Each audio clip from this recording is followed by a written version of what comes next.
I'm Sharon Wilharm with Faithflix Films here at the NRB convention, and I have with us the CEO of the NRB Network, Mr. Troy Miller. And he is going to be sharing with us a little bit about NRB and what it has to offer for indie filmmakers. So thank you, Mr. Miller. Well, thanks for having me. So tell us, first off, a little bit about the network.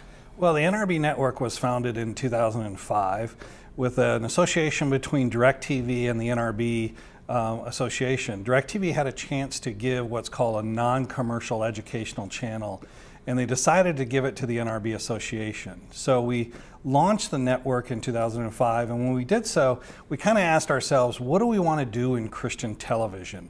And we really came up with this idea. The one thing that was missing was an outlet for independent producers. So we have other Christian networks out there. We have TBN, we have INSP, and a lot of those networks were founded with the idea that the ministry wanted to expand into broadcast. So we kind of came out at a different angle. We had an association who has over 2,500 members.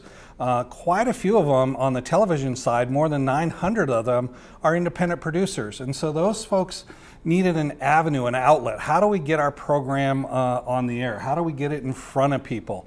And so we decided, after meeting together, we decided with an idea of, let's launch a Christian PBS. You know, if you look at public broadcasting and what they do, the one thing that public broadcasting has really done, it's created a home for the independent producer.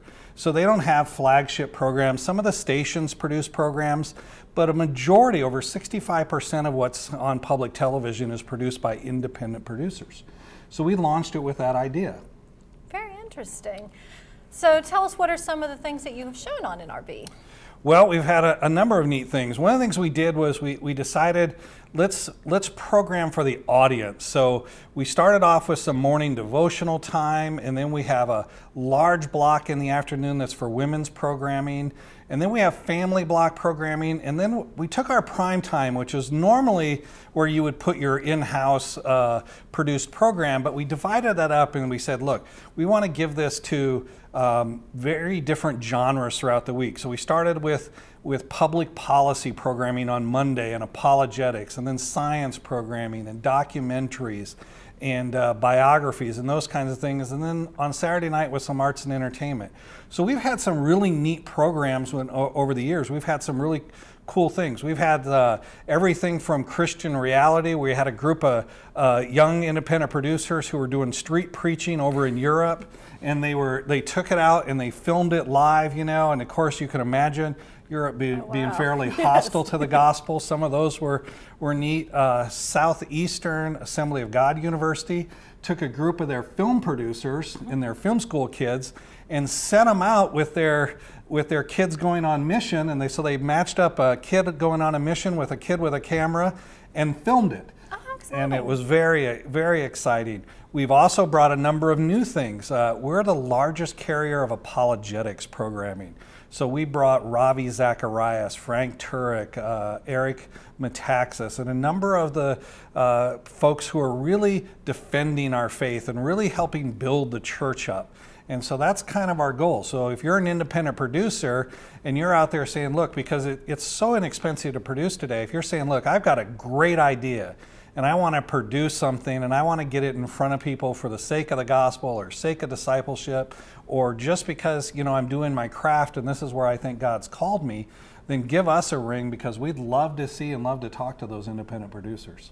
So if a filmmaker has a movie or a documentary, what do they need to do?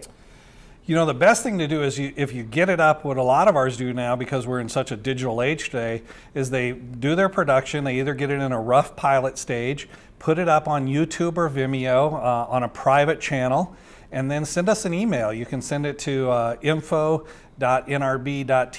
or info.nrbnetwork.tv, and you can send it to us, and then we'll look at it and get back to you. We can give you some ideas of how to improve it, or we can look at it and go, yeah, this is great. We'd love to get it in our documentaries or biographies or whatever area that you're producing. Well, that's really nice. That's very nice.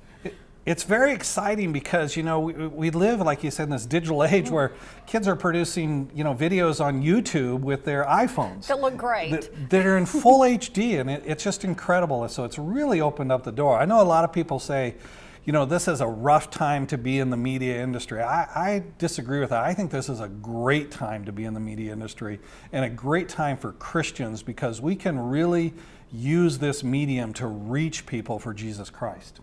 Well, thank you very much.